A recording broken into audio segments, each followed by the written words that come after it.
Hello friends, स्वागत है आपका हमारे चैनल में। तो अगर आप चैनल पर नए हैं तो प्लीज़ चैनल को सब्सक्राइब कर दीजिए और वीडियो को लाइक कर दीजिए। आप यहाँ पर पढ़ रहे हैं भारत का भूगोल, ठीक है। आप भारत का यहाँ पर भूगोल पढ़ रहे हैं। मैं आपको मैप के द्वारा समझाऊंगा, मैप के द्वारा आपको पूरा अध्ययन कराऊंगा, ठीक है। तो आप आ जाइए और मैं मैप के द्वारा आपको समझाता हूँ, ठीक है। तो यहाँ पर देखिए, ये है अपना इंडिया, ठीक है ना। ये अपना इंडिया है, ओके। इसको मैं यहाँ लिख देता हूँ भारत, ठीक। ये अपना भारत है, ओके ना।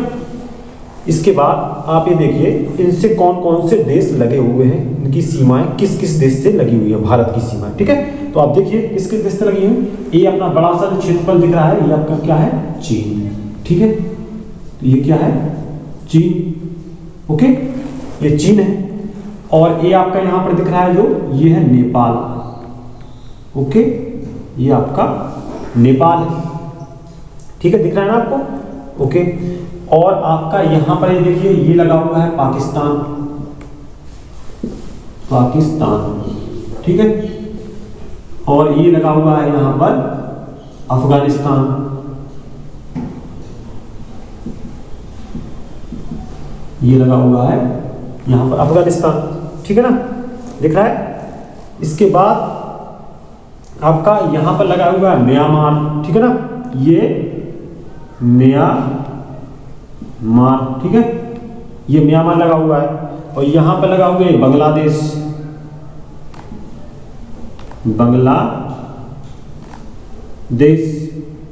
ठीक है ना, ये बांग्लादेश लगा हुआ है। अब इसके बाद और आपका भूटान, भूटान लगा हुआ है कहां पर, ये नेपाल के बगल में लगा हुआ है, नेपाल के बगल में यहां पर लगा हुआ है आपका भूटान, ठीक है ना।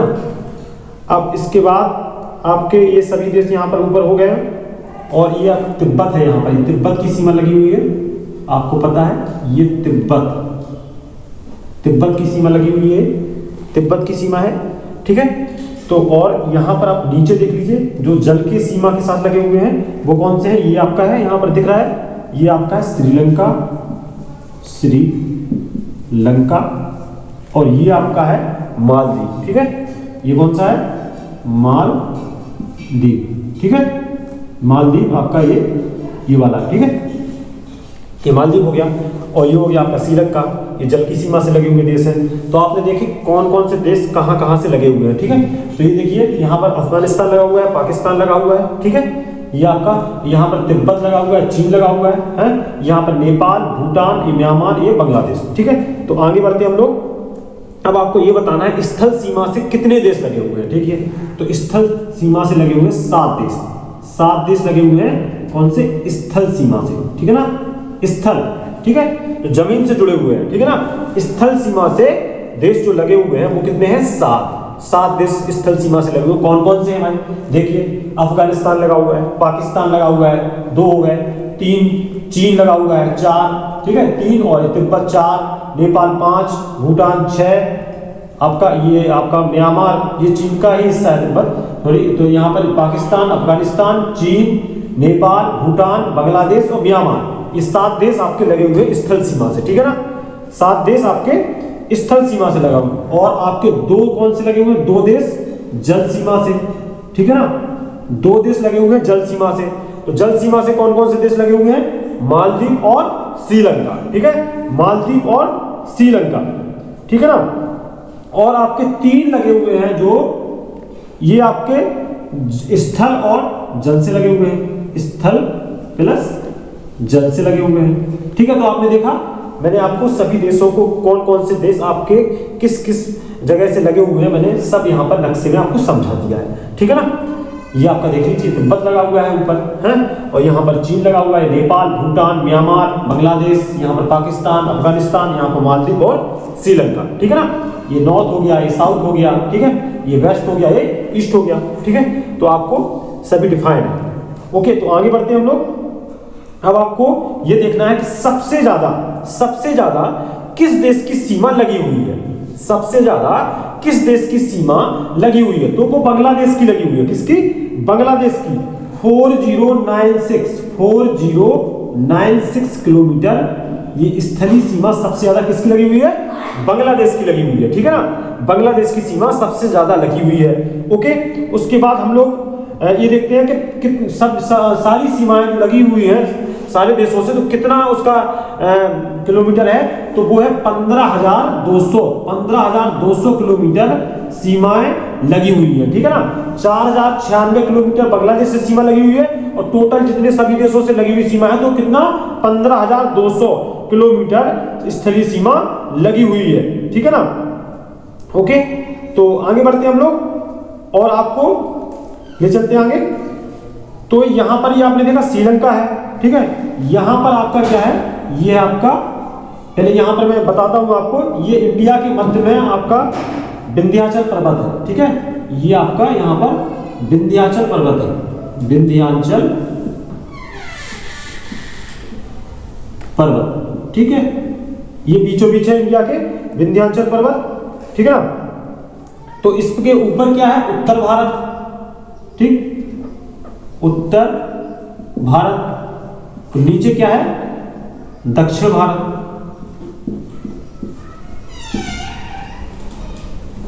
नीचे क्या है, दक्षिण भारत। अब उसके बाद आप देखिए यहां पर इस तरफ लगा हुआ है बंगाल की खाड़ी, बंगाल की खाड़ी, ठीक है। और इस तरफ आपकी लगा हुआ है कौन सा, अरब सागर, ठीक है। यहां पर क्या है, दिख रहा है आपको, हाँ, अरब सागर, अरब सागर, ठीक है। और आपका नीचे आपका दिया हुआ है हिंद महासागर, दिख रहा है, यहां पर तो नहीं दिख रहा होगा, ऊपर लिख देते हैं यहां पर हिंद महासागर, ठीक है। यहां पर आपका हिंद महासागर लगा हुआ है, दिख रहा है आपको ना, हिंद महासागर, हाँ, ठीक है। तो यहां पर हो गया आपका अरब सागर, यहां पर बंगाल की खाड़ी, यहां पर आपका हिंद महासागर। ओके, तो आपने ये देखा, और आप ये देखिए कि इसमें जो देश लगे हुए हैं उनके बीच की सीमाओं के नाम क्या है, ठीक है, वो भी मैं आपको यहां पर बताना चाहता हूं, ठीक है। तो आप ये देखिए, जो आपकी चीन और भारत की सीमा लगी हुई है उसको क्या कहते हैं, वो कहां पे लगी हुई है, चीन भारत की सीमा यहां पर लगी हुई है, जो उसको कहते हैं मैकमोहन रेखा, मैकमोहन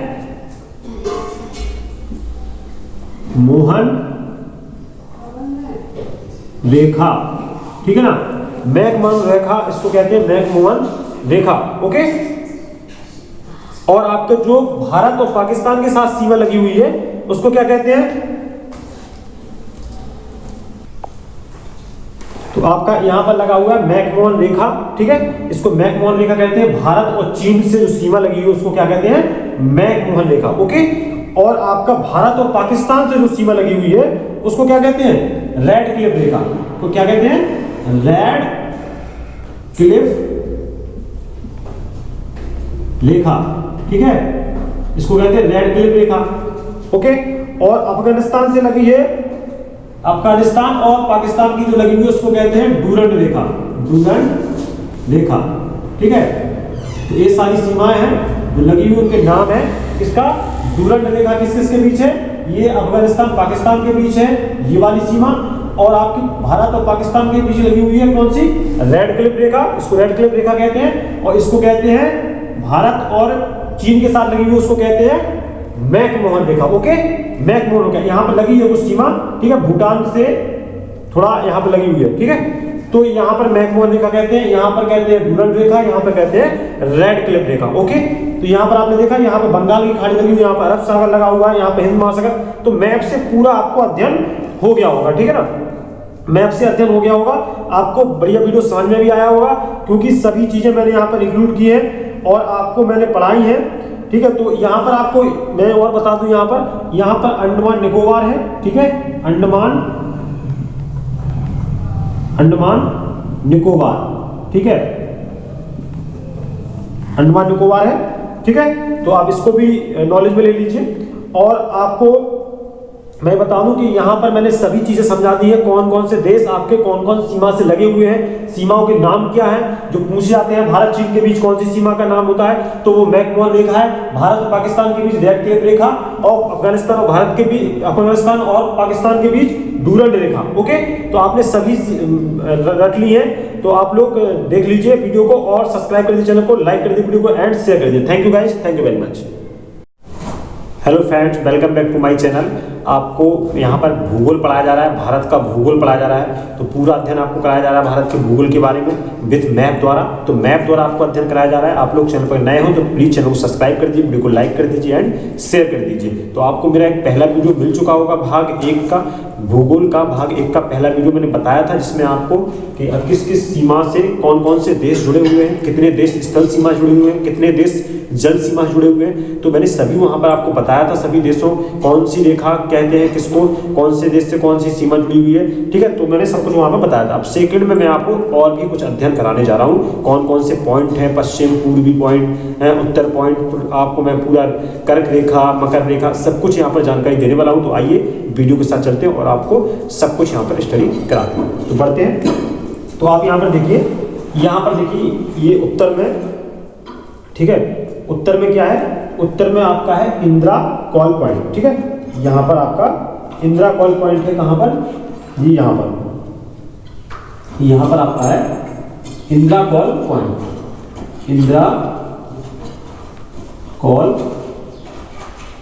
ठीक है, इंदिरा कॉल पॉइंट है यहाँ पर। ये कहाँ पर है, जम्मू कश्मीर में। ओके, जम्मू कश्मीर में ये आपका इंदिरा कॉल पॉइंट है। ओके, और यहाँ पर नीचे क्या है, आप यहाँ पर नीचे देखिए, तो यहाँ पर नीचे आपका कन्याकुमारी पॉइंट, ठीक है। कौन सा है, कन्याकुमारी, कन्याकुमारी पॉइंट है। तो ये कौन से, कहाँ पर है, तमिलनाडु में, ठीक है ना, तमिलनाडु में। यहाँ पर लिख रहा हूं मैं तमिलनाडु, ठीक है, ये तमिलनाडु में है। ओके, और यहाँ पर आपका पश्चिम में देखिए, पश्चिम में कौन सा पॉइंट है, सर क्रीक पॉइंट, ठीक है ना, सर क्रीक पॉइंट, ये यहाँ पर है sir creek point, sir creek point, ठीक है। ये कहाँ पर है, गुजरात में, गुजरात, ठीक है, ये आपका गुजरात में है। ओके, और आपका पूर्वी में, पूरब में कहाँ पर है, ये पूरब में यहाँ पर है, ये कौन सा है, बिलोंग पॉइंट, ठीक है ना, बिलोंग, ठीक है ना, बिलोंगू पॉइंट है, बिलोंगू पॉइंट है, ये कहां पर है आपका, बिलोंगू पॉइंट है, बिलोंगू पॉइंट है, ये कहां पर है आपका, ये आपका अरुणाचल प्रदेश में, ठीक है ना, अरुणाचल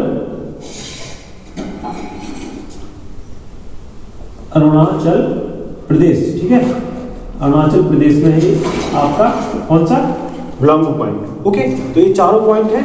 अब इन चारों पॉइंट में क्या है, आपका उत्तर से लेकर दक्षिण तक की दूरी कितनी है, ये देखिए यहाँ पर, उत्तर से लेकर दक्षिण तक आपकी दूरी कितनी है, 3214 किलोमीटर, 3214 किलोमीटर। अब समझ में है, उत्तर से लेके, उत्तर में आखिरी पॉइंट है यहाँ पर इंदिरा कॉल पॉइंट, जम्मू कश्मीर से लेकर कन्याकुमारी तक, दक्षिण तक दूरी कितनी है इसकी, आपकी 3214 किलोमीटर। Okay, 3214 kilometre.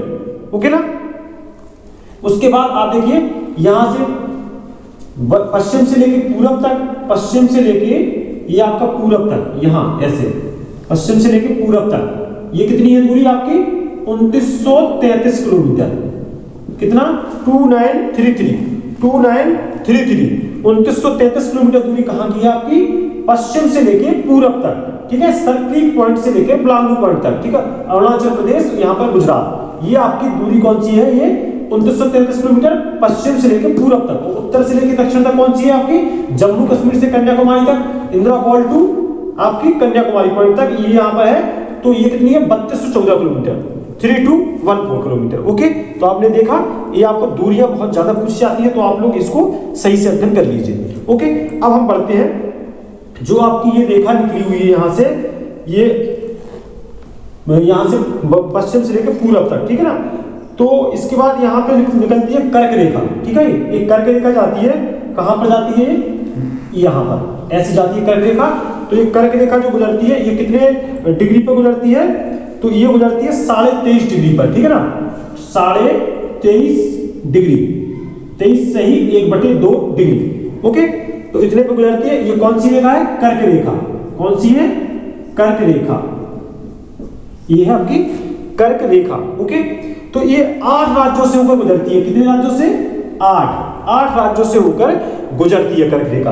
तो कौन कौन से राज्य होकर गुजरती है ये आपको याद रखना है। कैसे याद रखेंगे, तो इसकी एक ट्रिक है, ठीक है। मैं इसको आपको ट्रिक दे रहा हूं, ये आपकी ट्रिक यहां पे लिख रहा हूं। ये मित्र पर गमछा, ये गमछा और आपका यहां पर झार, ठीक है। तो ये क्या है, मित्र पर गमछा झार। तो यहां से 8 राज्य आपको निकालने हैं। पहला राज्य क्या है, ये पहला राज्य कौन सा है, मित्र पर गमछा। तो मित्र से मिजोरम, मी से क्या हो गया आपका मिजोरम। और दूसरा आपका राज्य कौन सा हो जाएगा, त्रिपुरा, ठीक है। तीसरा क्या हो जाएगा, पश्चिम बंगाल। और चौथा आपका राजस्थान, पांचवा आपका गुजरात, छठवां मध्य प्रदेश और सातवां आपका झारखंड, यहां पर छत्तीसगढ़, ठीक है। और यहां पर 8वां आपका राज्य हो जाएगा कौन सा, झारखंड, ठीक है ना। तो आपने देखा 8 राज्य मैंने बता दी जिससे कर्क रेखा होकर गुजरती है। तो एक लाइन याद रखनी है आपको, मित्र पर गमछा झार, वहां से आपको पूरा आपको याद रहेगा। क्या, मी से मिजोरम, त्रा से आपका त्रिपुरा, पा से आपका पश्चिम बंगाल, रा से राजस्थान, गा से गुजरात, मा से मध्य प्रदेश और आपका छा से छत्तीसगढ़ और झा से आपका झारखंड, झार से आपका झारखंड। तो ये 8 राज्यों से होकर गुजरती है कर्क रेखा। तो आपका ये आपको याद हो जाएगा 8 राज्यों से होकर गुजरती कौन कौन से, ये वाले वो राज्य, ठीक है ना। अब आप आगे बढ़ते हैं, आगे बढ़ते हैं। आपको एक क्वेश्चन पूछा जाता है कि जो कर्क रेखा गुजरती है वो किस शहर से बीचों बीच होकर गुजरती है। तो वो है भाई रांची, ठीक है, वो रांची है। ये भी क्वेश्चन आपका पूछा जाता है, ओके ना, वो रांची है, ठीक है। झारखंड की राजधानी है रांची। तो ये आपका पूछा जाता क्वेश्चन, तो मैंने आपको यहां पर बता दिया। अब आप देखिए यहां पर कि आपको एक समय मानक रेखा होती है, ठीक है ना। समय मानक रेखा वो यहां से होकर गुजरती है, ओके। वो कितने डिग्री पे होती है भाई, 82 सही 1/2 डिग्री पर, ठीक है। 82 सही 1/2 डिग्री पर। मैं पूरी जानकारी दूंगा आपको, बस आप लोग डिटेल से यहां पर समझते जाइए, आप लोग को समझ में आएगा, ठीक है। तो 82 सही 1/2 डिग्री आप रिवाइज करके ये मेरा वीडियो देख सकते हैं। तो 82 से 1/2 से मानक समय लिया जाता है। कहां से लिया जाता है मानक समय, ये पूर्वी देशांतर कहते हैं इसको, पूर्वी देशांतर इसको कहते हैं, ठीक है ना, इसको पूर्वी देशांतर कहते हैं। और आपको बता दूं ये समय कहां से लिया जाता है, इलाहाबाद, अब तो इसको प्रयागराज कहते हैं, इलाहाबाद नैनी, नैनी से लिया जाता है, ठीक है। नैनी मिर्जापुर, ये मिर्जापुर में आती है, ठीक है, मिर्जापुर, ठीक है ना, मिर्जापुर, ओके। तो नैनी से समय लिया जाता है आपका मानक समय, ओके। तो आपने देख लिया, आपको मैं एकदम करेक्ट तरीके से पढ़ा रहा हूं, आप लोग बस देख लीजिए। और यहां पर आपको मैं बता दूं कि आपके जो मानक समय है ये भी 5 राज्यों से होकर गुजरती है रेखा, ठीक है। जो मानक समय लिया जाता है ये 5 राज्यों से होकर गुजरती है। इलाहाबाद से तो ये समय लिया जाता है आपका नैनी से, लेकिन ये 5 राज्यों से होकर गुजरती है। कहां से कहां से, पहले तो यूपी, एमपी और एपी, एपी मतलब आंध्र प्रदेश, यूपी मतलब उत्तर प्रदेश, एमपी मध्य प्रदेश, एपी आंध्र प्रदेश। और कौन कौन से हैं आपके, उड़ीसा, ठीक है, और आपका कौन सा एक और, छत्तीसगढ़, ठीक है। ये आपका मानक समय है। तो कौन कौन से रास्तों पर गुजरती है आपको देखा, यूपी, एमपी, एपी मतलब उत्तर प्रदेश, मध्य प्रदेश, आंध्र प्रदेश, और ये आपका उड़ीसा और छत्तीसगढ़। तो 5 राज्यों से होकर गुजरती है, 1 2 3 4 और ये आपके 5 राज्यों से होकर कौन सी रेखा गुजरती है, आपकी मानक समय रेखा, ओके। तो ये भी क्वेश्चन आपका पूछा जाता है। मैंने आपको समझाया कहां कहां से होकर कौन कौन सी रेखा आपकी गुजरती है। ये आपको सभी चीज का नॉलेज आपको मेरे वीडियो में मिलेगा और आप मैप द्वारा समझेंगे तो आपको याद रहेगा हमेशा, ठीक है ना। तो आपने ये भी देख लिया। अब ये देखिए आप लोग कि जलीय सीमा से कितने राज्य लगे हुए हैं, ठीक है। तो टोटल मिला के 9 राज्य आपके जलीय सीमा से लगे हुए हैं, ठीक है ना। इसको मैं रख कर दूं यहां पर, इससे कंफ्यूजन हो रहा होगा आपको, ठीक है ना। तो ये 8 राज्य लिखे हुए हैं, ठीक है। और आपके 9 राज्य आपके लगे हुए हैं जलीय सीमा से, ठीक है ना। तो 5 लगे हुए हैं आपके पश्चिम तरफ और 4 लगे हुए हैं आपके पूर्वी तरफ, ठीक है। कौन कौन से भाई 5, तो यहां पर लगा हुआ है आपका गुजरात, ठीक है, ये आपका गुजरात हो गया, ठीक है ना। और यहां पर लगा हुआ है आपका, ये गुजरात है, ये आपका लगा हुआ है महाराष्ट्र, ठीक है, ये महाराष्ट्र हो गया। अब यहां पर लगा हुआ है आपका गोवा, ठीक, ये गोवा हो गया। ओके, यहां पर लगा हुआ है आपका कर्नाटक, कर्नाटक, ठीक है, और यहां पर लगा हुआ है आपका केरल, ठीक है ना, ये आपका केरल लगा हुआ है, और आपका केरल हो गया, कर्नाटक हो गया, गोवा हो गया, महाराष्ट्र और गुजरात, पांचों राज्य यहां पर हो गए। ठीक है, अब यहां पर चलते हैं, तो यहां पर आपका लगा हुआ है पश्चिम बंगाल, यहां पर बता देता हूं, ये आपका यहां पर लगा हुआ है पश्चिम बंगाल।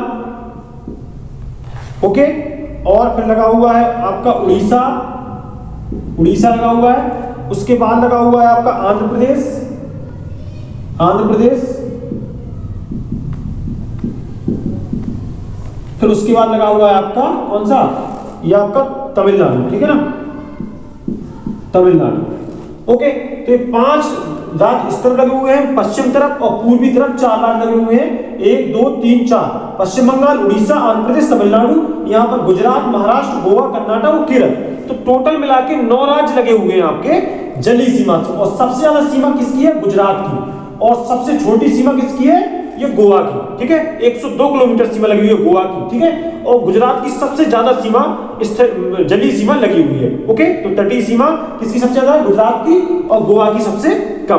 तो अगले वीडियो में फिर से मिलते हैं, और बढ़िया से बढ़िया जानकारी लेके आऊंगा मैं आपके लिए। और आप लोग चैनल को सब्सक्राइब करें, वीडियो को लाइक कर दिए एंड शेयर करें। थैंक यू दोस्तों, thank you very much. Hello friends, स्वागत है आपका हमारे चैनल में।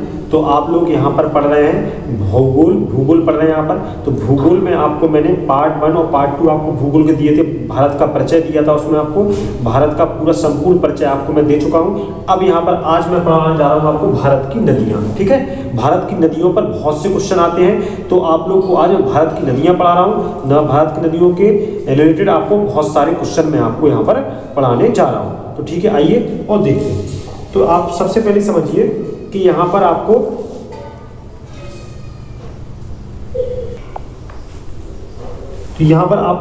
सबसे पहले मैं यहाँ पर ले चलता हूं मैं मानसरोवर।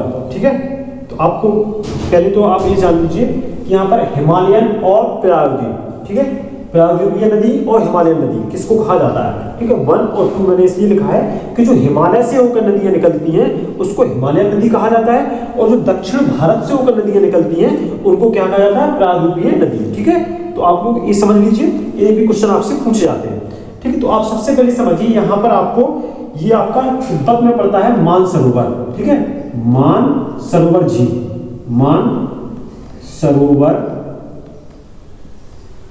मानसरोवर झील है।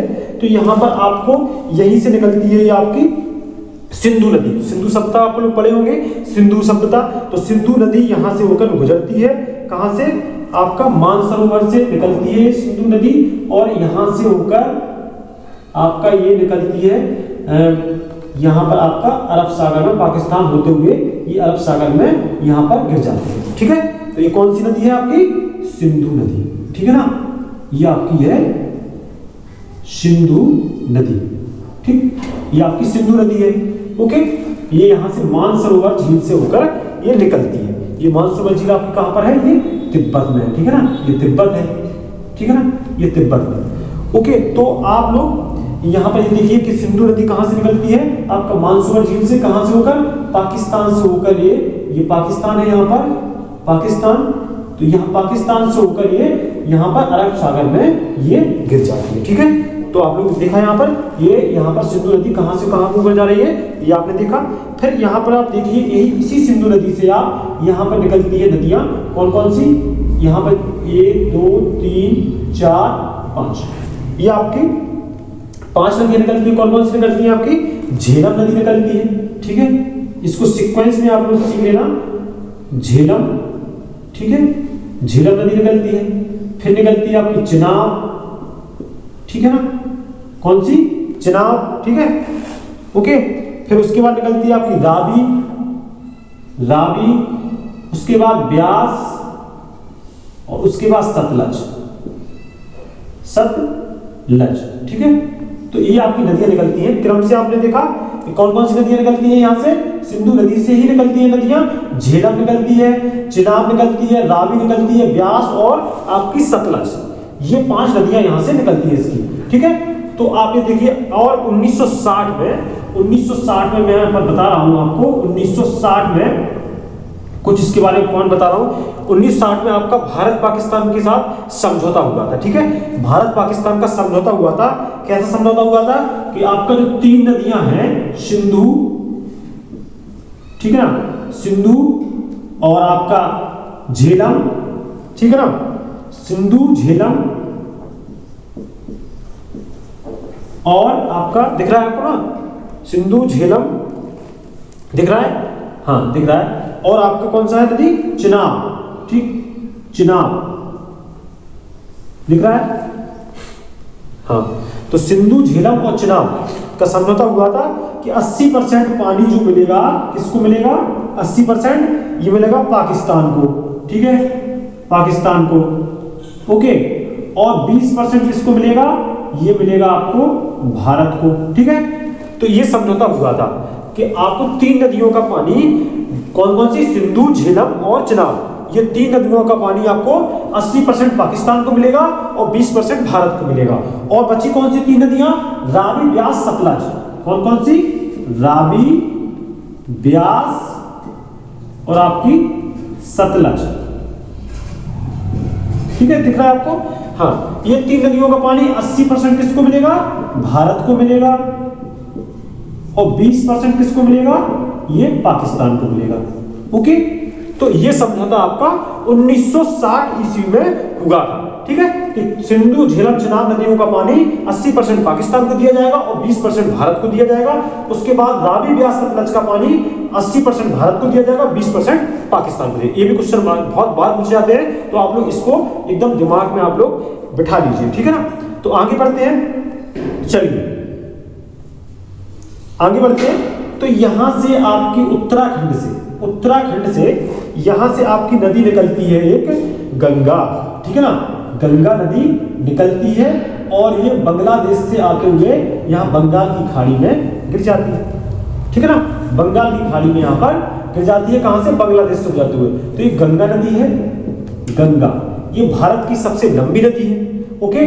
भारत की सबसे लंबी नदी कौन सी है, गंगा नदी।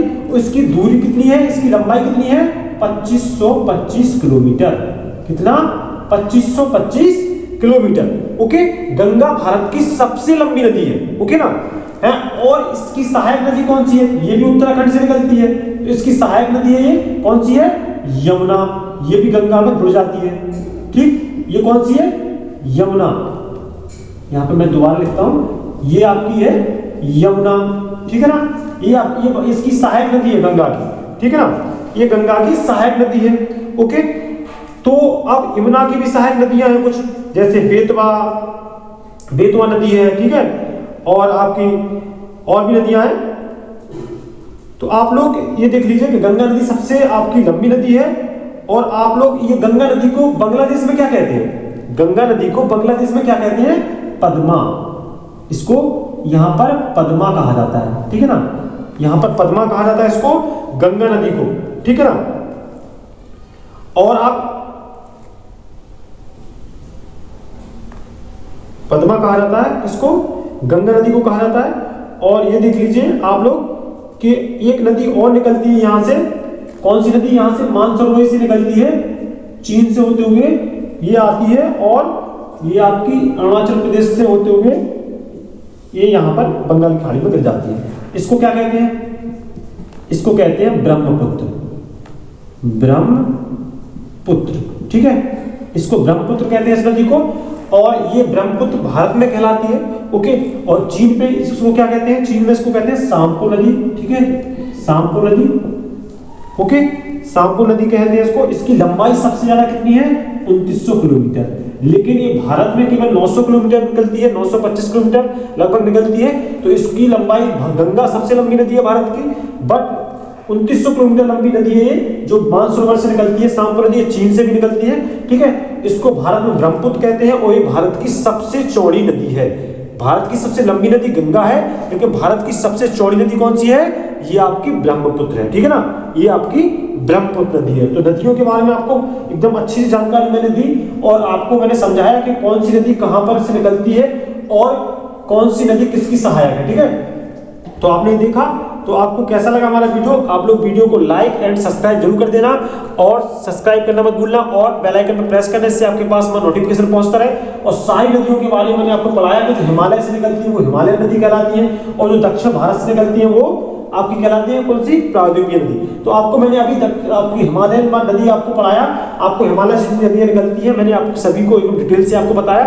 तो आप लोग बस वीडियो को लाइक एंड सब्सक्राइब, ठीक है, चैनल को सब्सक्राइब कर देना एंड शेयर कर देना। ओके, तो आपको ऐसे ही हमारे वीडियो मिलते रहेंगे। आप लोग चैनल को सब्सक्राइब कर देना, लाइक कर देना और वीडियो को शेयर जरूर करना सभी के पास, क्योंकि ये वीडियो आपको बहुत अच्छा नॉलेज देने वाला है और आपको मैप के साथ मैंने पढ़ाया है, इसलिए आपको सभी चीजें आपको समझ में आई होंगी कि कौन सी नदी आपकी कहां से, क्योंकि सिंधु नदी आपकी मानसरोवर से मैंने समझाया आपकी यहां से पाकिस्तान से होते हुए ये अरब सागर में गिर जाती है। लेकिन मैंने आपको बताया कि इसी से नदी आपकी जो सहायक नदी है इसकी झेलम, चिनाब, रावी, ब्यास, सतलज नदियां निकलती हैं। तो इनके बीच में समझौता हुआ था 1960 ईस्वी में। फिर मैंने बताया सिंधु, झेलम, चिनाब 80% पाकिस्तान और 20% भारत का हिस्सा है और रावी, ब्यास, सतलज 80% भारत का और 20% पाकिस्तान का।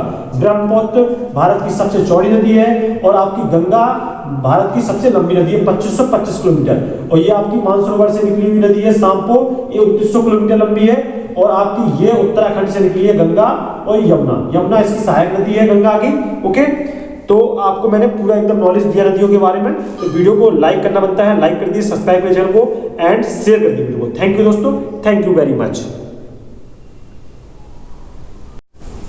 हेलो फ्रेंड्स, स्वागत है, welcome back to my channel. और आप लोग अगर नए हैं तो प्लीज चैनल को सब्सक्राइब कर लीजिए, वीडियो को लाइक कर दीजिए एंड शेयर कर दीजिए। तो आज मैं आपको पढ़ाने जा रहा हूं, आप यहाँ पर भूगोल पढ़ रहे हैं। सबसे पहले मैं बता दूं, आप यहाँ पर भूगोल पढ़ रहे हैं तो मैंने पहले आपको भारत का भूगोल का परिचय कराया। 2 वीडियो मैंने बनाए, उसमें भाग 1 भाग 2 में आपको भारत का भूगोल के बारे में बताया, ठीक है। और आपने नदियों के बारे में भी पढ़ा, नदियों के बारे में मैंने बताया, भारत की नदियाँ, ठीक है। मैंने एक तीसरा वीडियो बनाया था उसमें भारत की नदियाँ बताया उसमें। और आपको मैं आज ये चौथा वीडियो बना रहा हूँ और आपको मैं बता रहा हूँ भारत का स्वरूप, भारत का भौतिक स्वरूप, ठीक है। भारत का भौतिक स्वरूप के मैं बारे में बता रहा हूँ कि भारत का स्वरूप क्या है, इसमें क्या क्या है, ठीक है। तो आप लोग यहाँ पर देख लीजिए, ठीक है। और यहाँ पर मैं आपको भारत का स्वरूप के बारे में आपको सभी चीज़ पढ़ाऊंगा। बस आप लोग चैनल पर बने रहिए, सब्सक्राइब करिए, चैनल को लाइक कर दीजिए, वीडियो को एंड शेयर कर दीजिए, ठीक है। तो आइए, तो यहाँ पर भारत का स्वरूप वर्गीकृत किया गया है, बांटा गया है कितने भागों में। पहले पर्वत, ठीक है, पहला पर्वत लिखा हुआ है, देखो मैंने लिखा है, और दूसरा मैदान, ठीक है, और तीसरा लिखा हुआ है पठार, और चौथा आपका तटीय मैदान, और 5वां यहाँ पर मरुस्थल, और 6वां आपका द्वीप, ठीक है। तो पहला क्या है, पर्वत, दूसरा मैदान, तीसरा पठार, चौथा आपका तटीय मैदान, 5वां मरुस्थल और 6वां आपका द्वीप। तो यहाँ पर, ठीक है, ये 6 भागों में यहाँ पर भौतिक स्वरूप के रूप में इसको भारत को बांटा गया, ठीक है। तो आप लोग यहाँ पर देखिए हिमालय के बारे में पर्वत पढ़ते हैं सबसे पहले। तो पर्वत क्या है, यहाँ पर हिमालय के 4 पार्टों में हिमालय निकला हुआ है, ठीक है। तो यहाँ पर देखिए ये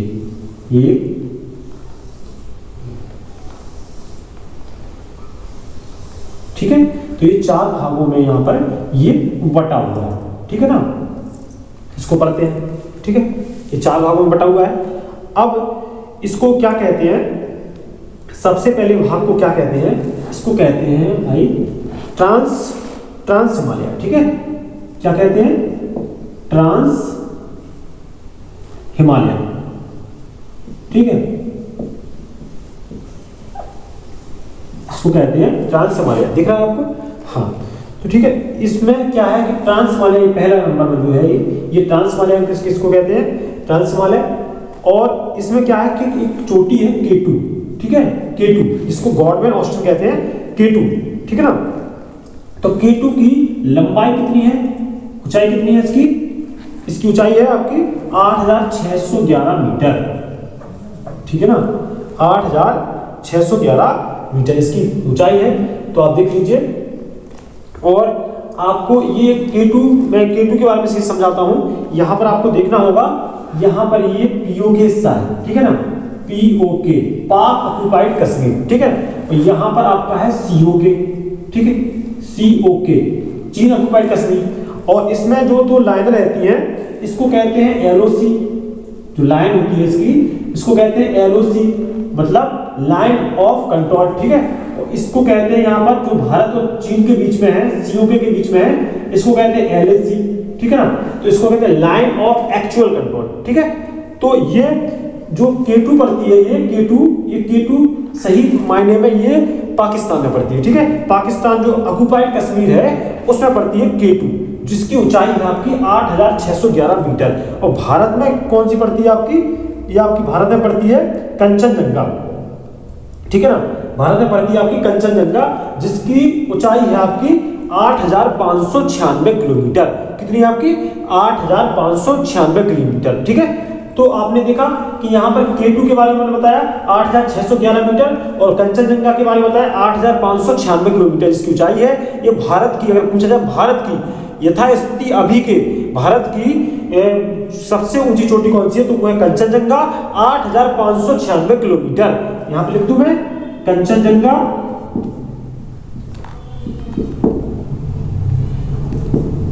ठीक है। और इसकी कितनी ऊंचाई है 8596 मीटर, ठीक है ना। ठीक, तो आप लोग ने समझा यहाँ पर कि K2 पाकिस्तान में आप पड़ती है, पाक ऑक्युपाइड कश्मीर में, कश्मीर का हिस्सा है, ठीक है। तो पाकिस्तान का हिस्सा है पाक ऑक्युपाइड कश्मीर, और ये आपका COK है जो चीन ऑक्युपाइड कश्मीर, ठीक है। ये LAC है। अब आपको ये देखना होगा दूसरा भाग, ये दूसरी लाइन है, जो दूसरे के बारे में बताता हूं मैं। ये है क्या, ब्रत हिमाद्री, ठीक है। ब्रत हिमाद्री इसको बोलते हैं, ब्रत हिमाद्री, ठीक है। इसमें आपका क्या होता है, एवरेस्ट चोटी, ठीक है। आप लोग जानते होंगे एवरेस्ट चोटी जो सबसे ऊंची चोटी है, इसकी ऊंचाई कितनी है 8848, ठीक है, 8848 मीटर, ठीक है। और कहीं कहीं पे लिखा रहता है 8850 मीटर। तो दोनों देख लीजिए आप लोग, ठीक है ना। 8848 मीटर और 8850 मीटर दोनों लिखा हुआ है यहाँ पर, आप लोग देख पा रहे हैं, ठीक है ना। दोनों देख पा रहे हैं आप लोग, दिखाई दे रहा है, हाँ। तो 8848 और 8850 मीटर ये एवरेस्ट जो चोटी है हिमालय की सबसे ऊंची चोटी है, ये लेकिन नेपाल में पड़ती है, ठीक है ना। ये पड़ती है कहां पर, नेपाल में, ओके। तो ये एवरेस्ट चोटी सबसे ऊंची चोटी है हिमालय की, ये नेपाल में पड़ती है। और मैंने आपको बताया भारत की चोटी कौन सी है, कंचनजंगा, जिसकी ऊंचाई कितनी है, ये भारत की, ये भारत की है, ठीक।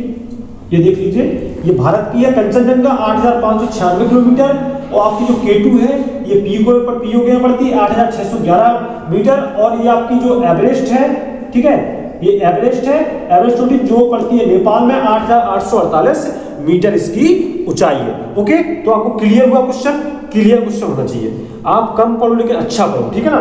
तो क्लियर हो गया क्वेश्चन, ये आपकी सभी चोटी पड़ गई। अब इसके तीसरा भाग क्या है, इसका तीसरा भाग है इसका लघु एवं मध्य हिमालय, लघु और मध्य। और आपका चौथा हिस्सा कौन सा है, चौथा है आपका शिवालिक हिमालय, ठीक है ना। शिवालिक हिमालय, ठीक है ना, शिवालिक हिमालय, ओके। ये 4 हिस्सों में इसको बांटा गया था। तो मैंने चारों हिस्सों में आपको बता दिया कि 4 हिस्सों में कौन कौन से हिस्सों में बांटा गया है। तो मैंने आपको बताया ट्रांस हिमालयन और आपका ब्रत हिमाद्री, तीसरा लघु मध्य, चौथा आपका शिवालिक, ठीक है। ये 4 हिस्सों में हिमालय को बांटा गया, 1 2 3 4। अब इसकी हम लोग, अभी तो मैंने आपको बताया कि 4 हिस्सों में बांटा गया। अब इसको हम नदियों के हिसाब से देखते हैं और इसकी चौड़ाई देखते हैं, ठीक है ना। इसके कितना चौड़ा है, ठीक है। तो यहाँ पर सबसे पहले आपको मैंने बताया सिंधु नदी, यहाँ पर बताया था मैंने, ठीक है ना। यहाँ पर मैंने आपको बताया था सिंधु नदी, ठीक है, ये सिंधु नदी है। तो ये सिंधु नदी और आपकी यहां पर पड़ती है कौन सी, सतलज नदी, ठीक है ना। कौन सी, सतलज नदी। इसके बीच की चौड़ाई कितनी है, इसके बीच की चौड़ाई कितनी है, तो इसको बोला क्या जाता है, इसको बोला जाता है कश्मीर या पंजाब, ठीक है। यहां पर लिख दूं, यहां पर देखिएगा, यहां पर ही मिटा देता हूं मैं, यहां पर मैं लिखता हूं पहला, ठीक है, पहला पॉइंट कश्मीर पंजाब, ठीक है, कश्मीर पंजाब। इसकी चौड़ाई कितनी है, आप लोग को बता दो चौड़ाई कितनी है, 560 किलोमीटर। 560 किलोमीटर दिख रहा है आपको?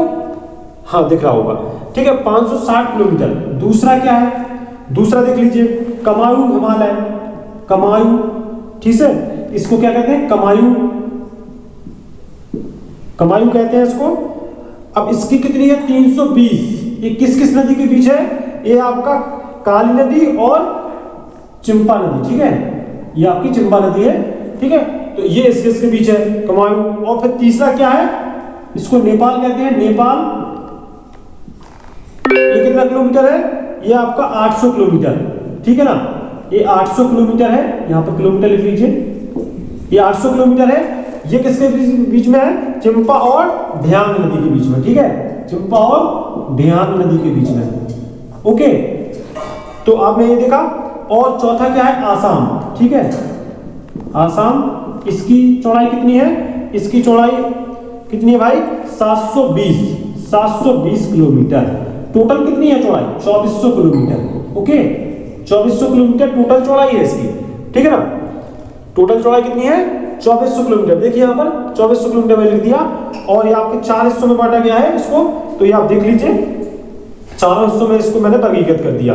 ओके, अब आगे हम लोग पढ़ेंगे, क्या पढ़ेंगे, आप आगे पर्वत आपने सब पढ़ लिए हैं, और अब पढ़ते हैं मैदान, ठीक है ना। मैदान, पर्वत पढ़ चुके हैं, अब पढ़ते हैं मैदान, ठीक है। तो मैदान के बारे में आपको मैं यहां पर समझाता हूं। मैदान में मैं आपको संक्षिप्त में बताता हूं कि आपको पता है भारत कृषि प्रधान देश है, ठीक है, कृषि प्रधान देश है। और जो आपकी जो नदियां हैं, गंगा यमुना, ठीक है, जो नदियां थी वो मैदान बनाती हैं, तो कृषि क्षेत्र देश है। और आपको ये पता होगा कि यहाँ की मिट्टी जो होती है, यहाँ पे दिख रहा है आपको, ये जलोढ़, ठीक है, जलोढ़ मिट्टी हो, ठीक है, जलोढ़ मिट्टी पाई जाती है सबसे ज्यादा, ठीक है। ओके, और इसके दो भाग, मतलब इसके 2 पार्टों में डिवाइड है ये, कौन कौन से, एक है आपका बांगर मिट्टी, बांगर मिट्टी, और एक है आपकी खादर मिट्टी, ठीक है, एक आपकी खादर मिट्टी, एक है आपकी बांगर मिट्टी। तो ये मिट्टी के बारे में मैंने आपको बता दिया, मैदान के बारे में बता दिया। तो आप लोग बस बने रहिए हमारे वीडियो के साथ, और चैनल को सब्सक्राइब कर लीजिए, वीडियो को लाइक कर दिया, शेयर कर दिया। मिलते हैं नेक्स्ट वीडियो में, फिर से आपको धमाकेदार एंट्री करेंगे और अच्छी से अच्छी चीजें पढ़ाएंगे। और आपको ये मैप के द्वारा समझ में आ रहा होगा चीजें, और मैप के द्वारा आप लोग पहले समझिए, आप लोग को मैं पार्ट ले आऊंगा और मैं डिटेल से आपको पढ़ाता रहूंगा। Thank you very much, thank you very much. Hello friends, स्वागत है आपका हमारे चैनल में। आपको यहाँ पर भूगोल पढ़ाई जा रही है, ज्योग्राफी पढ़ाई जा रही है, तो आप लोग यहाँ पर बढ़िया से बढ़िया क्वेश्चन का अध्ययन कर रहे हैं बाय मैप द्वारा। तो मैप द्वारा आपको समझाया जा रहा है। आज का टॉपिक है, आज आप वीडियो में पढ़ रहे हैं प्राकृतिक वन एवं वनस्पति, ठीक है, प्राकृतिक वन वनस्पति आप यहाँ पर आज का टॉपिक पढ़ रहे हैं। तो वनों के बारे में आपको बताया जाएगा और वनस्पतियों के बारे में बताया जाएगा। तो आप लोग अगर चैनल पर नए हैं तो प्लीज चैनल को सब्सक्राइब कर लीजिए, वीडियो को लाइक कर दीजिए एंड शेयर कर दीजिए। ओके, तो यहाँ पर देखिए मैंने कितने भागों में इसको बांटा गया है। ये देखिए सदाबहार वन पहले नंबर पर है, ये देखिए पहले नंबर पे है आपका सदाबहार वन। दूसरे नंबर पर पर्णपाती वन, इसको 2 भागों में बांटा गया है, आर्द्र और शुष्क, ठीक है।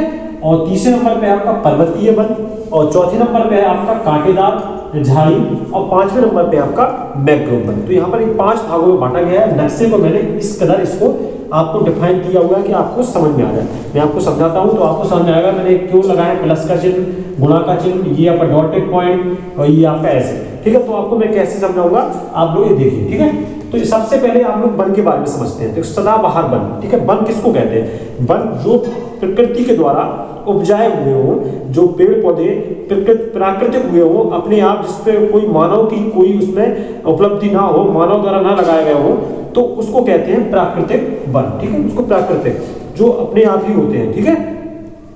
तो और जो मानवीय द्वारा बनाए जाते हैं, मानव द्वारा, उसको कहते हैं मानवीय वन, ठीक है। जैसे मानव के द्वारा जो पेड़ पौधे लगाए जाते हैं उनको मानवीय वन कहते हैं, उनको अदर कैटेगरी में डाला जाता है, इसलिए इसको सदाबहार वन कहते हैं। तो सदाबहार वन के बारे में हम लोग पढ़ते हैं, ठीक है। तो सदाबहार वन कौन से होते हैं, सदाबहार वन यहाँ पर डिनोटेड है, ये आपके यहाँ पर पाए जाते हैं, ठीक है, इस हिस्से में, और ये इस हिस्से में आपको यहाँ पर ये मिलेगी आपके सदाबहार वन, ठीक है। तो सदाबहार वन क्या होते हैं, तो इनके क्या होता है कि सदाबहार वन में 200 सेंटीमीटर 200 सेंटीमीटर की रेंज में वर्षा होती है। सबसे ज्यादा वर्षा आपकी सदाबहार वन में ही होती है, 200 सेंटीमीटर की रेंज में आपकी यहाँ पर वर्षा होती है सदाबहार वन में, ठीक है। तो सदाबहार वन में सबसे ज्यादा बारिश होती है और 200 सेंटीमीटर की रेंज में होती है, ठीक है। तो आपने देखा, और सदाबहार वन यहाँ पर आपके पाए जाते हैं और कुछ हिस्से में यहाँ पर पाए जाते हैं, ठीक है। तो मैंने डिनोट किया है आपका गुणा के चिन्ह से, ठीक है। आपको ये देख रहे हैं क्रॉस के चिन्ह से मैंने इसको डिनोट किया सदाबहार वन को, और इस सदाबहार वन आपके ये 200 सेंटीमीटर की वर्षा करते हैं, ठीक है। 200 सेंटीमीटर वर्षा होती है, इससे सबसे अधिक वर्षा होती है, ओके। तो आप लोग फिर देखते हैं सेकंड नंबर पे क्या है, पर्णपाती वन, ठीक है। कौन सा है, पर्णपाती वन, ठीक है ना। तो पर्णपाती वन की क्या है, आपको दो भागों में बांटा गया, आर्द्र और शुष्क। पर्णपाती वन को कैसे डिनोट किया गया है, ये आपके प्लस के चिन्ह से आपको डिनोट किया गया है, प्लस के चिन्ह से। आपको मैं यहाँ पे लिख दूं, आपको कंफ्यूज हो रहा होगा, क्रॉस के चिन्ह से मैंने डिनोट किया है आपको यहाँ पर सदाबहार वन, ठीक है ना, सदाबहार वन। इसको बॉक्स में बंद कर देता हूं, सदाबहार, ठीक है, वन, ओके। और आपके प्लस के चिन्ह से डिनोट किया है मैंने यहाँ पर इसको पर्णपाती वन को, ठीक है, पर्णपाती वन को। ये आपका ऑलमोस्ट एरिया में पाया जाता है पर्णपाती वन। ये पर्णपाती वन आपका ऑलमोस्ट एरिया में पाया जाता है। देखिए प्लस का चिन्ह पूरे भारत में एकदम लगा हुआ है। तो ये पर्णपाती वन बहुत ज्यादा पाया जाता है। इसको आर्द्र और शुष्क दो भागों में बांटा गया है। इसमें दो भागों में बांटा गया है, आपको दिख रहा होगा यहाँ पर दो भागों में बांटा गया है, आर्द्र और ये शुष्क, ठीक है ना। आर्द्र और शुष्क दो भागों में बांटा गया है। तो मैंने बताया था आपको कि सदाबहार वन 200 सेंटीमीटर की रेंज में बारिश होती है, सबसे ज्यादा बारिश होती है सदाबहार वन में, ठीक है। और पर्णपाती वन में आपकी रेंज क्या होती है, आपकी पर्णपाती वन में होती है 70 से 200 सेंटीमीटर, 70 से 200 सेंटीमीटर की रेंज में ये पर्णपाती में ये बारिश होती है, ठीक है। 70 से 100। इसको लेकिन दो भागों में बांटा गया पर्णपाती वन को, पर्णपाती वन को दो भागों में बांटा गया है। तो किसमें ये होती है, पहले शुष्क में 70 से 120, शुष्क में 70 से 120 सेंटीमीटर, ओके। और इसमें आर्द्र में क्या कितनी होती है, आर्द्र में होती है 120 से 200 सेंटीमीटर, 120 से 200 सेंटीमीटर। इसको भी दो भागों में बांटा गया।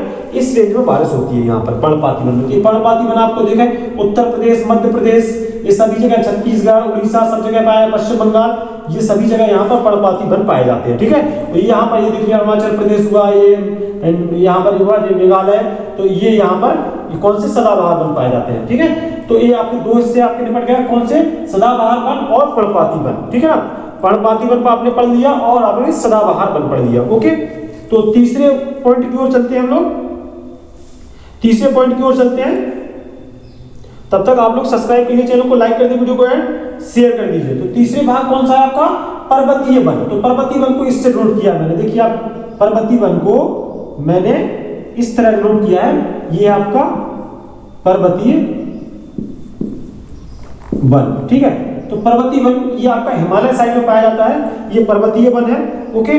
तो पर्वतीय वन में आपको देखा गया है, ये दिखाया गया है ऐसे डॉटेड पॉइंट से। और ये हिमालय में आपको ये पता है आपको कि जम्मू कश्मीर, ये नेपाल साइड और यहाँ पर ये पाया जाता है, ठीक है। और आपको यहाँ पर ये आपका यहाँ पर कौन सा हुआ, हिमाचल प्रदेश, ठीक है, उत्तराखंड, ये आपका यहाँ पर हिस्सा पाया जाता है किसका, ये पर्वतीय वन होते हैं, यहाँ पर है पर्वत है यहाँ पर, तो पर्वतीय वन कहलाते हैं, ठीक है ना। तो आप लोग यहाँ पर भी बारिश बहुत ज्यादा होती है।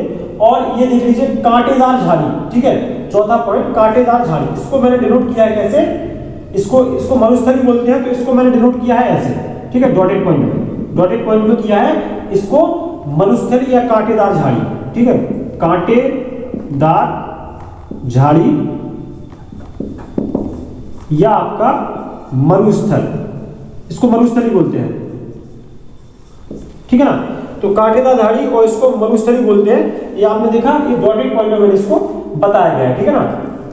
और तो इसको क्या है, कांटेदार झाड़ी ये कहाँ पे पाई जाती है, राजस्थान, थार स्थान में पाई जाती है, थार जिसको थार मरुस्थल के बोलते हैं, ये राजस्थान में पाई जाती है। यहाँ पर ये देखिए राजस्थान, महाराष्ट्र, यहाँ पर ये कांटेदार झाड़ियां पाई जाती है, मरुस्थल जिसको बोलते हैं, ये मरुस्थल पाया जाता है। और मरुस्थल में कितना रेंज की बारिश होती है आपको बता दूं, यहाँ पर दिख रहा है आपको, चलो यहाँ पे लिख देता हूं मैं, यहाँ पर 70 सेंटीमीटर, 70 सेंटीमीटर की रेंज में मैं यहाँ पे एरो लगा दिया हूँ, 70 सेंटीमीटर की रेंज में मरुस्थल में बारिश होती है। तो यहाँ पर कम बारिश होती है, आपको पता है मरुस्थल एरिया में कम बारिश होती है। तो आपको मैंने अब पढ़ाया यहाँ पर एक पॉइंट, पहला सदाबहार वन, दूसरा पर्णपाती वन जिसमें आर्द्र और सूक्ष्म है, दो पार्ट में डिवाइड किया गया, फिर पर्वतीय वन, फिर यहाँ पर पढ़ा आपने कांटेदार झाड़ियां, मरुस्थल। अब आपका मैंग्रोव वन। तो मैंग्रोव वन कहां पर आता है?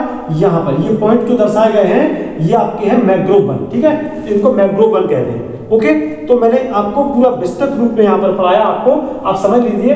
प्राकृतिक वन के बारे में मैंने आपको बताया, सदाबहार वन जिसमें 200 सेंटीमीटर की रेंज में बारिश होती है, सबसे ज्यादा बारिश होती है, ठीक है।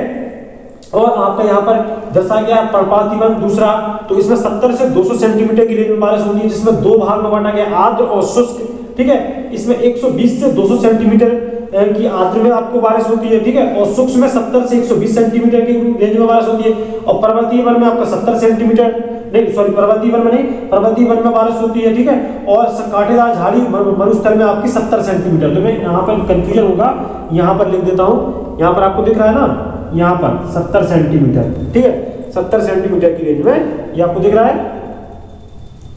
दिख रहा है ना, यहाँ पर लिख देता हूँ, ठीक है, 70 सेंटीमीटर, ठीक है, दिख रहा है 70 सेंटीमीटर की रेंज में यहाँ पर ये बारिश होती है, ठीक है, मरुस्थल में। ओके, तो ये आपको मैंग्रोव है, मैंने यहाँ पर लिख देता हूँ, इसको सीधा मैं यहाँ बता देता हूँ, इसको डिनोट किया है मैंग्रोव से नक्शे में, ठीक है। तो ये मैंग्रोव वन है, ठीक है, ये मैंग्रोव वन है। मैंने सभी प्रकार के आपको वन बताए, आपको मैंने मैप के द्वारा समझाया कहाँ पे कौन सा वन पाया जाता है, ये आपको मैंने बताया क्रॉस का यहाँ पर पाया जाता है, ये इसको सदाबहार वन कहते हैं, ठीक है। और प्लस के चिन्ह से मैंने बताया पर्णपाती वन जो पूरे देश में फैला हुआ है, ठीक है। इसके बाद इसको दो भागों में आर्द्र और सूक्ष्म में बांटा गया है। फिर उसके बाद पर्वतीय वन, ये हिमालय के एरिया में फैला हुआ है, ठीक है। उसके बाद कांटेदार झाड़ी जो थार स्थान में फैला गया, राजस्थान, महाराष्ट्र, यहाँ पर फैला गया, ठीक है। और कांटेदार झाड़ियां ये आपको 70 सेंटीमीटर की बारिश के साथ ये होती है, ठीक है। तो आप लोग अगर चैनल पर नए हैं तो प्लीज चैनल को सब्सक्राइब कर दीजिए। मैंने सभी तरह का मैंने आपको वन पढ़ाया, प्राकृतिक वन, वनस्पति, अगर कुछ पार्ट छूट भी गया होगा तो मैं अगले वीडियो में फिर से लाऊंगा और आपको एकदम भूगोल के बारे में सही से जानकारी, एकदम सही से आपको वीडियो प्रदान करूंगा, ठीक है। तो आप लोग चैनल को सब्सक्राइब कर लीजिए, वीडियो को लाइक कर दीजिए एंड शेयर कर दीजिए। Thank you guys, thank you very much. Hello friends, स्वागत है आपका हमारी चैनल में। तो अगर आप चैनल पर नए हैं तो प्लीज़ चैनल को सब्सक्राइब कर दीजिए और वीडियो को लाइक कर दीजिए। आप यहाँ पर पढ़ रहे हैं भारत का भूगोल, ठीक है, आप भारत का यहाँ पर भूगोल पढ़ रहे हैं। मैं आपको मैप के द्वारा समझाऊंगा, मैप के द्वारा आपको पूरा अध्ययन कराऊंगा, ठीक है। तो आप आ जाइए और मैं मैप के द्वारा आपको समझाता हूँ, ठीक है। तो यहाँ पर देखिए, ये है अपना इंडिया, ठीक है ना, ये अपना इंडिया है, ओके। इसको मैं यहाँ लिख देता हूँ भारत, ठीक, ये अपना भारत है, ओके ना। इसके बाद आप ये देखिए, इनसे कौन कौन से देश लगे हुए हैं, इनकी सीमाएं किस किस देश से लगी हुई है, भारत की सीमाएं, ठीक है। तो आप देखिए किस किस देश से लगी हुई। ये अपना बड़ा सा जो क्षेत्रफल दिख रहा है, ये आपका क्या है, चीन, ठीक है। तो ये क्या है, चीन, ओके, ये चीन है। और ये आपका यहाँ पर दिख रहा है जो, ये है नेपाल, ओके, ये आपका नेपाल है, ठीक है, दिख रहा है ना आपको, ओके। और आपका यहां पर ये देखिए, ये लगा हुआ है पाकिस्तान, पाकिस्तान, ठीक है। और ये लगा हुआ है यहां पर अफगानिस्तान,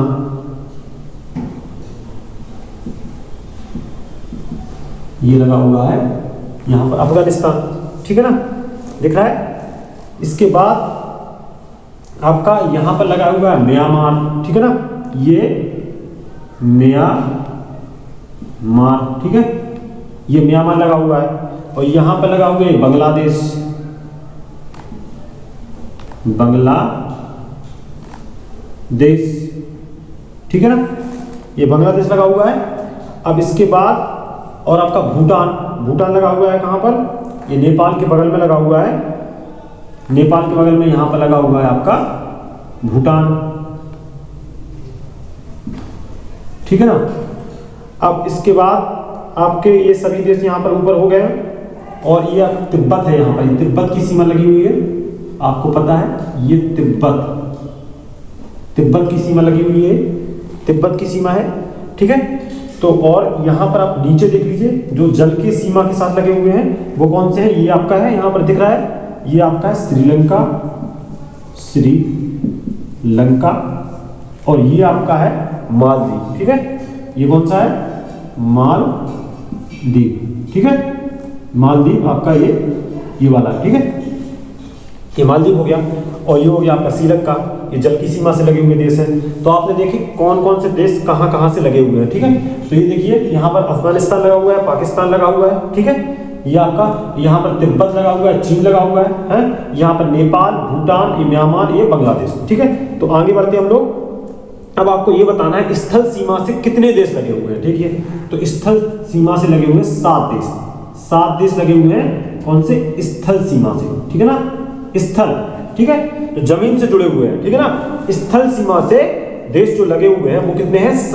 7 देश स्थल सीमा से लगे हुए। कौन कौन से हैं भाई? देखिए अफगानिस्तान लगा हुआ है, पाकिस्तान लगा हुआ है, 2 हो गए, 3 चीन लगा हुआ है, 4, ठीक है, 3 और तिब्बत 4, नेपाल 5, भूटान 6, आपका ये आपका म्यांमार, ये चीन का ही हिस्सा है तिब्बत।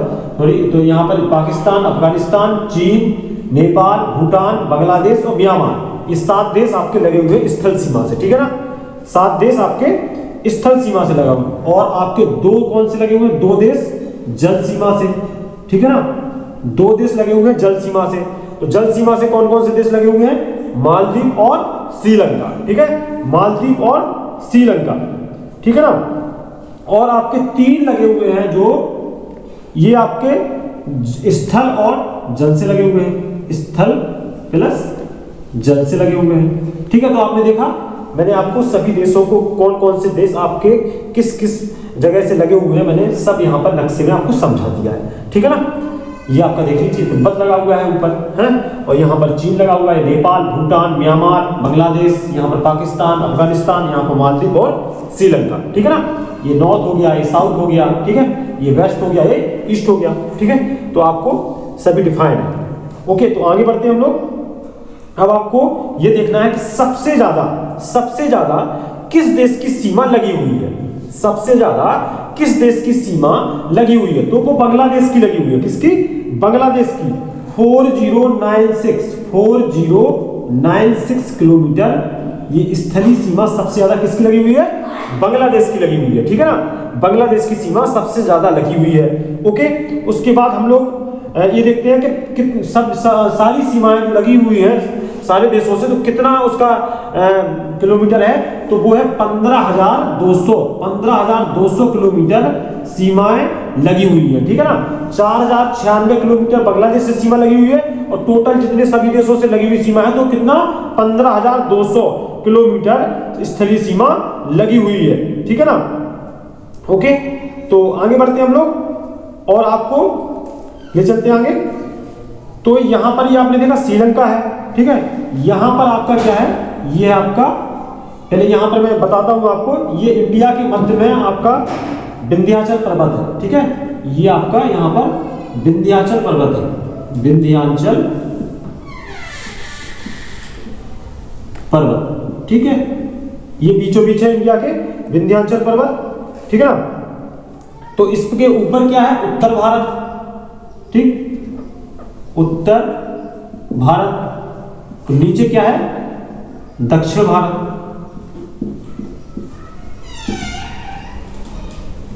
नीचे क्या है? दक्षिण भारत। अब उसके बाद आप देखिए यहां पर इस तरफ लगा हुआ है बंगाल की खाड़ी, बंगाल की खाड़ी, ठीक है। और इस तरफ आपके लगा हुआ है कौन सा? अरब सागर, ठीक है। यहां पर क्या है? दिख रहा है आपको? हाँ, अरब सागर, अरब सागर, ठीक है। और आपका नीचे आपका दिया हुआ है हिंद महासागर, दिख रहा है? यहां पर तो नहीं दिख रहा होगा, ऊपर लिख देते हैं यहां पर हिंद महासागर, ठीक है। यहां पर आपका हिंद महासागर लगा हुआ है, दिख रहा है आपको ना, हिंद महासागर, हाँ, ठीक है। तो यहां पर हो गया आपका अरब सागर, यहां पर बंगाल की खाड़ी, यहां पर आपका हिंद महासागर, ओके। तो आपने देखा, और आप ये देखिए कि इसमें जो देश लगे हुए हैं उनके बीच की सीमाओं के नाम क्या है, ठीक है, वो भी मैं आपको यहां पर बताना चाहता हूं, ठीक है। तो आप ये देखिए जो आपकी चीन और भारत की सीमा लगी हुई है उसको क्या कहते हैं? वो कहां पे लगी हुई है चीन भारत की सीमा? यहां पर लगी हुई है, जो उसको कहते हैं मैक मोहन रेखा, मैक मोहन रेखा, ठीक है ना, मैकमोहन रेखा, इसको कहते हैं मैकमोहन रेखा। ओके, और आपके जो भारत और पाकिस्तान के साथ सीमा लगी हुई है उसको क्या कहते हैं? तो आपका यहां पर लगा हुआ है मैकमोहन रेखा, ठीक है, इसको मैकमोहन रेखा कहते हैं। भारत और चीन से जो सीमा लगी हुई है उसको क्या कहते हैं?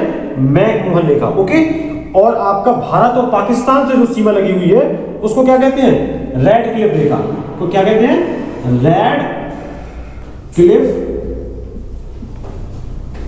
रेखा, ठीक है, इसको कहते हैं रेड क्लिफ रेखा।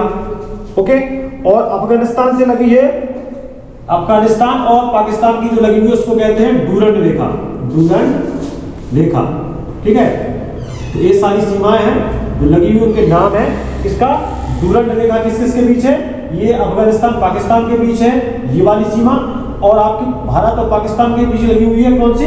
रेड क्लिफ रेखा, इसको रेड क्लिफ रेखा कहते हैं। और इसको कहते हैं भारत और चीन के साथ लगी हुई उसको कहते हैं मैकमोहन रेखा। ओके, मैकमोहन रेखा यहाँ पर लगी है कुछ सीमा, ठीक है, भूटान से थोड़ा यहाँ पर लगी हुई है, ठीक है। तो यहाँ पर मैकमोहन रेखा कहते हैं, यहाँ पर कहते हैं डूरंड रेखा, यहाँ पर कहते हैं रेड क्लिफ रेखा। ओके, तो यहाँ पर आपने देखा यहाँ पर बंगाल की खाड़ी लगी हुई, यहाँ पर अरब सागर लगा हुआ है, यहाँ पर हिंद महासागर।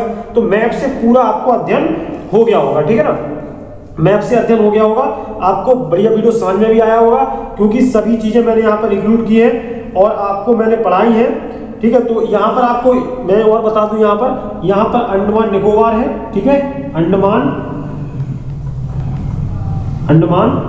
निकोबार, ठीक है,